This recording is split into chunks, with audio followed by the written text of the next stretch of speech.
It's a known fact on the street that Lil Jeff was all over the place drilling and catching bodies, but who would have thought that the Bloodhound rapper was involved in King Von's death? In the most shocking turn of events, new leaked footage involving Lil Jeff and King Von's death is changing the narrative and making rounds on the internet. What was his role? Was Lil Jeff overstepping, or was it all part of the dangerous drill game? Let's get into it. Did Lil Jeff play a role in King Von's death?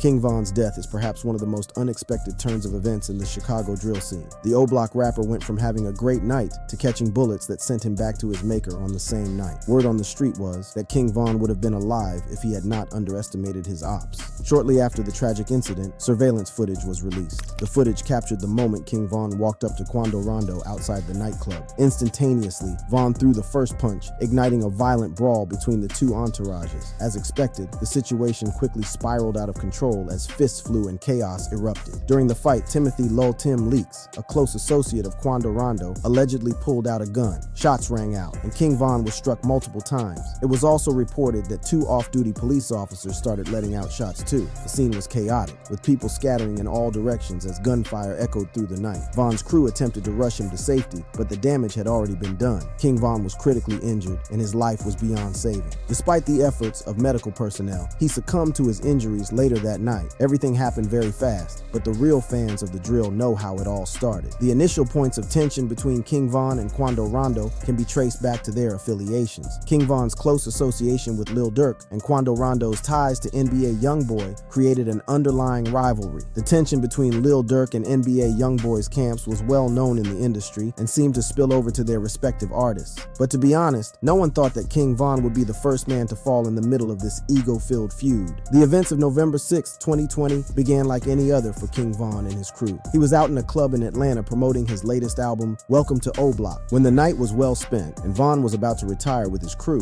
he got a call that Quando Rondo was at the Monaco Hookah Lounge. Without consulting his team, Von rerouted from the club with only his driver and headed straight to where his ops were. As soon as he arrived, the atmosphere was charged and tensions were high. However, no one could have predicted that a mere ego-filled fight would end with King Von's death. But Lil Tim did what he had to do for his homie. He stood on business. Lil Tim was arrested at the scene and charged with the murder of King Von. He was later released on a $100,000 bond, a decision that sparked outrage among Von's supporters. Quando Rondo, who was present during the altercation, vehemently denied any involvement in the shooting. In subsequent interviews, he claimed that he did not know King Von personally and had never had any issues with him. Quando maintained that he and his crew were merely defending themselves during the altercation. One thing about it, he gonna protect me with anything, which anybody should do.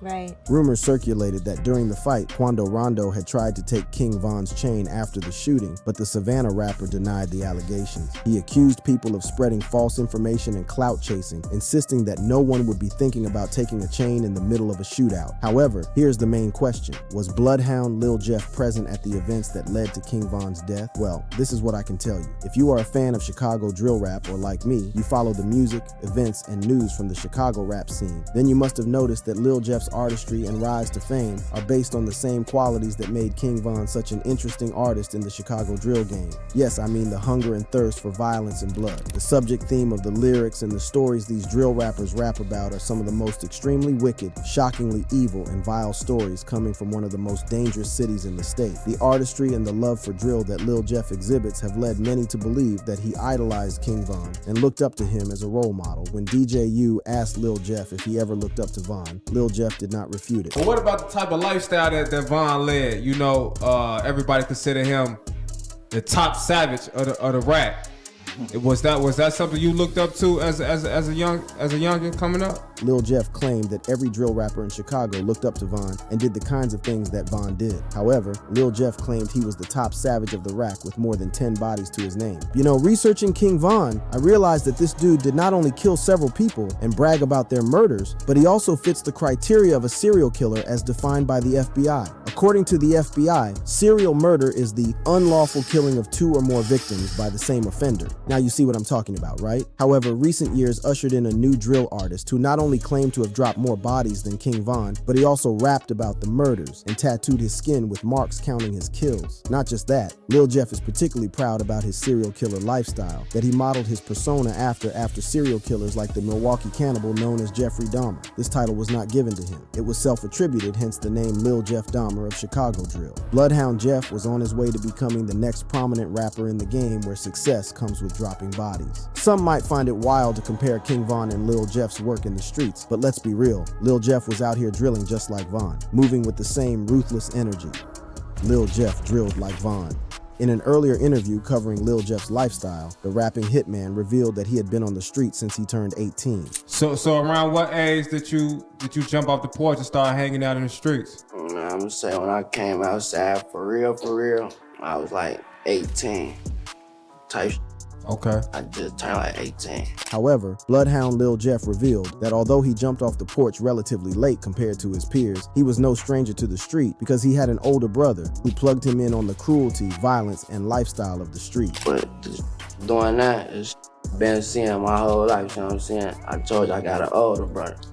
So this ain't nothing new for real, it's the same been seeing. In case you don't know, Lil Jeff's older brother's name is J Boogie. Interestingly, the beef between Drill City and Trap City that ended the lives of young street boys, including Lil Jeff, started with gangsters like J Boogie. Now what you should know is that J Boogie is about the same age group as Trap City Rob. And what's most important to note is that back in the day, these dudes were cool with each other. In the interview by Block2Block on YouTube, Trap City Rob confirmed that the two hoods used to be cool until the Bloodhounds stole their homie's chain, and then everything went south. Motherfuckers used to hang with them. They know what they did. So okay. They know what they did. So okay, the Bloodhounds, y'all was cool. Everybody that got a That was my homie. He stole the chain, bro. We tried like he took it. He stole my homie chain. But again, if you look closely, you will see even far deeper than what Rob said was the reason for the beef. At least for Bloodhound Jeff, their feud started with the death of his cousin Z Money. Let me give you a little background. The start of 2022 ushered in a new personality and sound in the Chicago drill scene, Bloodhound Lil Jeff. Although Lil Jeff credited the start of his rap career to his friend Vert, it was his gruesome lyrics and violent videos that gained him popularity and credibility in the culture. Lil Jeff was eager to rap out the violence in him and to make it known to the street that he was a gangster. He once rapped about his mom saying she told him every day that she prays I make it home, and he told her that it's okay. He was the one doing all the killing. However, when he realized how cold his rap lyrics were, he quickly flipped and announced that it was all a joke and just music. It was all fake. But that's not even the point. One thing to note was that particular track was a tribute to his brother J Boogie, who was locked up behind bars. Now with J Boogie in jail, Lil Jeff's cousin Z Money stepped in and started playing the role of an elder brother to Lil Jeff. He helped do his dirty work for him. He gave him the spotlight while playing the role of a background director. However, Lil Jeff and the entire Bloodhound gang would be faced with one of the most devastating losses that would sever the street alliances between Trap and Drill cities.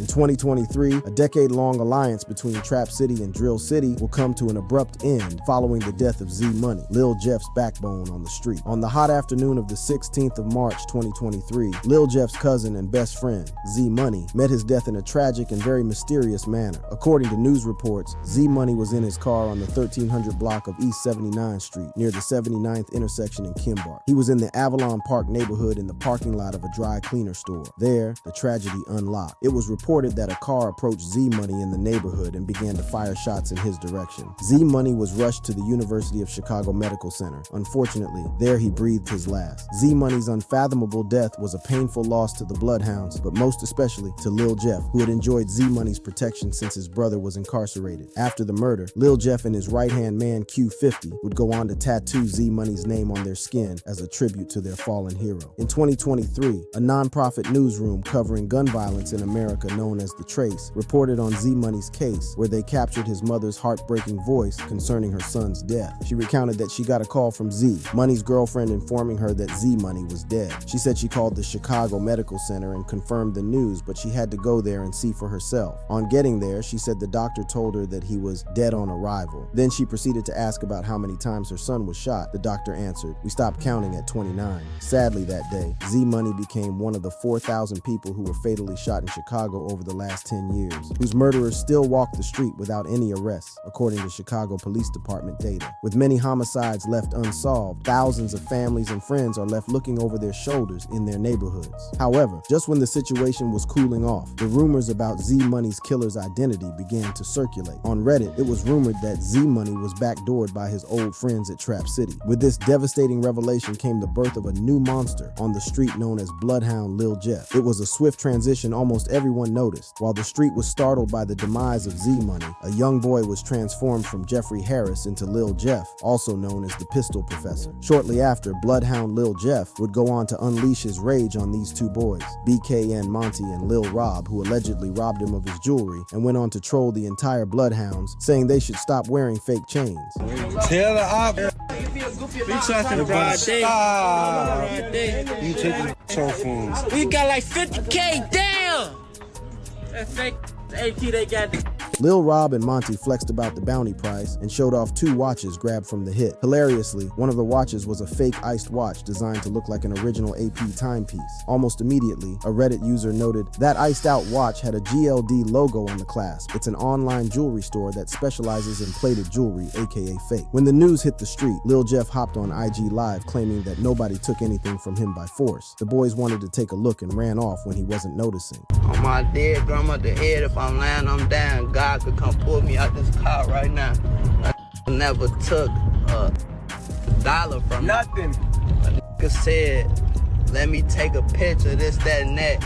I look up, the nigga then ran down. We all the way at the top of the staircase first off.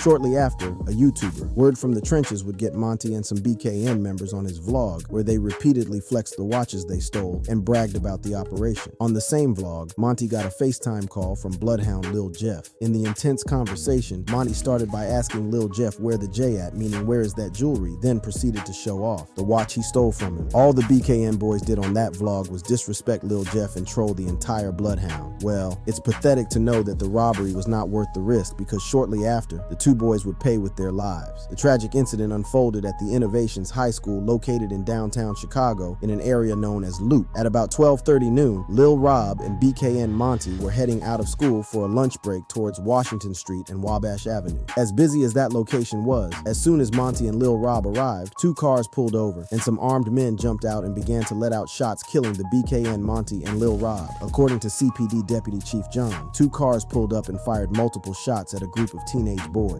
When 2 cars pulled up and a group of individuals exited said vehicles, fired multiple times, striking 2 of the teenage students of Innovations High School.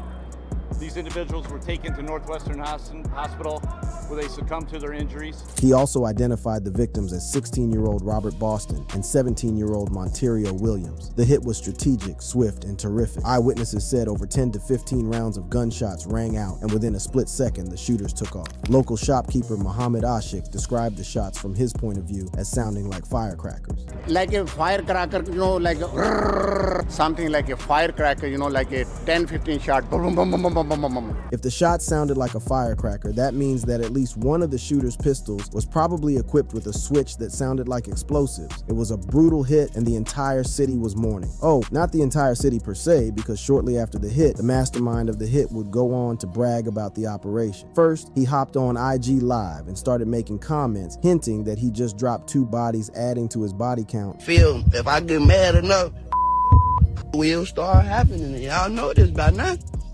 I went for like a week, and poof. Gotta go after that one. Poof. I came back. Poof.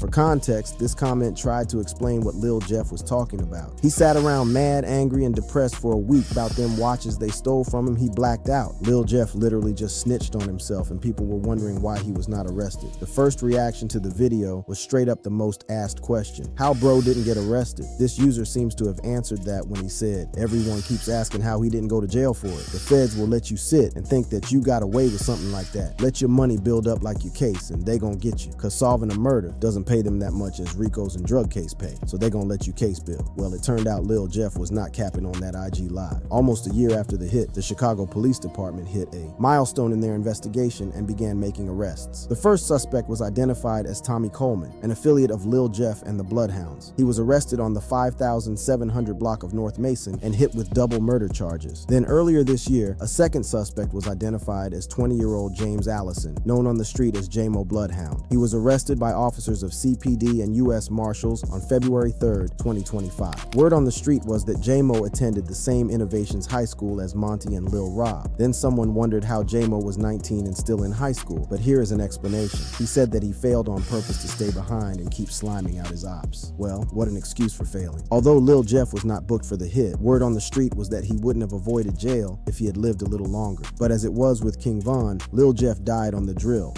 He got killed on the drill. Interestingly, the events of Lil Jeff's death are perhaps the most dramatic turn of events in the Chicago drill scene. Lil Jeff literally died trying to do what he knew how to do best, which is killing for the fun of it. I remember one of Lil Jeff's lyrics where he said every time he sees an op, he drops his mask and swings the door. Well, as it turned out, Lil Jeff never joked about a thing he rapped about. The most devastating event to have hit the Bloodhounds happened in the broad daylight of June 8th, 2024. On that day, Bloodhound Lil Jeff, Q50, and one other guy were caught standing on business. In surveillance footage that was later released, Lil Jeff and his gang were seen literally swinging the door and jumping off the car to smoke a rival gang member in the heart of Trap City. In the footage, which I can't show you in full because of its gruesome nature, the people in the black SUV are Lil Jeff's homies. They dropped out of the car and started firing shots at a young man on South Road Avenue. If you look closely, you will see that while the car was parked, the squad sighted the target and Lil Jeff quickly swung the door open and started letting out shots. The target, wearing bright yellow shorts, quickly ducks behind a car and eventually runs into the porch of a building while still being shot at by Lil Jeff. Hold up, I knew Chicago was a crazy place as soon as I saw Lil Jeff wearing a black Nike hoodie and gray Nike joggers chasing his target straight into their home where he met his end. Word on the street is that after Lil Jeff spotted this guy, he went all in chasing and shooting at him. For some reason, his homies did not go with him. They stood by their car while letting out shots at the gray car. As soon as Lil Jeff hit the target, he chased him right into the porch like it was in the movies. However, a bleak tragedy was just about to unfold. The rapper and killer who had fantasized about chasing an op into their home numerous times in his music finally fulfilled his fantasy. Only that this was a one-time only experience for Lil Jeff. Someone from the house counterattacked Lil Jeff, sending him out head over heels with bullets to the ground. And there, lying lifeless, was the man called Bloodhound Lil Jeff. The word on the street was that Lil Jeff's shooter emptied the whole magazine on him. In the same video, Q50 and the other guy could be seen running to the porch trying to cover Lil Jeff, but the shooter rained hell that the two had to settle for finding a way out of the crossfire. As soon as Lil Jeff's death reached social media, fans and colleagues began to upload tributes in respect to the falling monster. Lil Scoom89, a close associate of the Bloodhounds, posted a series of stories following the murder, mourning his friend. "I love you, I'ma be with you real soon," he wrote, adding, "Damn Bruta, this she don't feel real." Another artist and video creator, AMF Visuals, posted a story as well with a picture of Bloodhound Lil Jeff and a heartbreak emoji. Both AMF Visuals and Lil Jeff produced a music video titled Ah earlier last year, and I remember when I first heard that song, I liked it and I really vibed to it. It took me a while to realize that Lil Jeff was rapping about the high school double homicide, and the ah was the sound one of the victims made while breathing their last breath. However, as expected, fans of the drill culture and other users of the internet reacted to Lil Jeff's death in different ways. One comment quickly pointed out, "The energy you put out always comes back to you." Another user added, "Trying to chase somebody into their own house off the street is the ultimate crash out move." Well, I bet Lil Jeff thought he was face to face with his fantasies. But take a look at this comment, which tried to compare Lil Jeff and King Von, given that most people have called them two of one. I feel like Von represented Chicago more than Jeff, because yes, Jeff was a window into the streets of the modern day Chicago wars, but Von was more of what happens to most gang members in Chicago. Von actually went to jail for bodies and beat it and was in the wars for like a decade straight. Also, he started really young like most gang members, Von's story. In fact, some fans believe that Lil Jeff did more street exploits than King Von. Let's not forget when Lil Jeff updated his Instagram with a photo showing new tattoos on his neck area. The tats were designed in the shape of teardrops, each representing a kill. He then captioned the post, "Go do the math if you know you know." Damn, Chicago is not for everyone. Young dudes always acting like the police don't exist. He even insinuated that he has more bodies than Bill Russell championship rings wins. He said, "If I catch one more, I'm like Bill Russell. You know I really play ball." But here's another question. Who dropped Lil Jeff? Documents show that Trap City Rob, born Robert Coleman, was arrested in connection to the homicide. Authorities believe there was probably probable cause for the arrest of Trap City Rob because a witness identified and placed him at the crime scene where the shooting that killed Lil Jeff took place. According to the document, surveillance officers spotted Trap City Rob entering and leaving his apartment on S. Rhodes Avenue armed with a black firearm. It is important to mention that the surveillance officers were aware that Trap City Rob was a convicted felon and gun offender who was not supposed to own a firearm at any point in time. However, an investigation into Trap City Rob's involvement in the homicide failed to prove that Rob was the actual shooter. As a result, the murder charge labeled against him was dropped. But because he was caught with a gun as a convicted felon, the gun charge would stick, and he will probably get some time in jail. When the news began to circulate that Lil Jeff was killed by I-Trap Rob, a fan declared, "He killed Lil Rob, now he got by Big Rob." Although a funny remark, it goes to show how there is no way out of gang violence other than death. But here is a big question. If the police drop Trap City Rob's murder charge, that means the shooter is out there. Who could that be? Like King Von, Lil Jeff thrived on the drill lifestyle, racking up a deadly reputation that made him both feared and envied. And just like Von, his fate was sealed by the same violence he glorified. Both rappers live by the code of the streets. Both met their end in a hail of gunfire, and both left behind a legacy of bloodshed that only fueled the next wave of Chicago's never-ending war. And if drill culture has taught us anything, it's that the cycle never stops. Who will be next? If you enjoyed this video, click the card showing on your screen for more videos.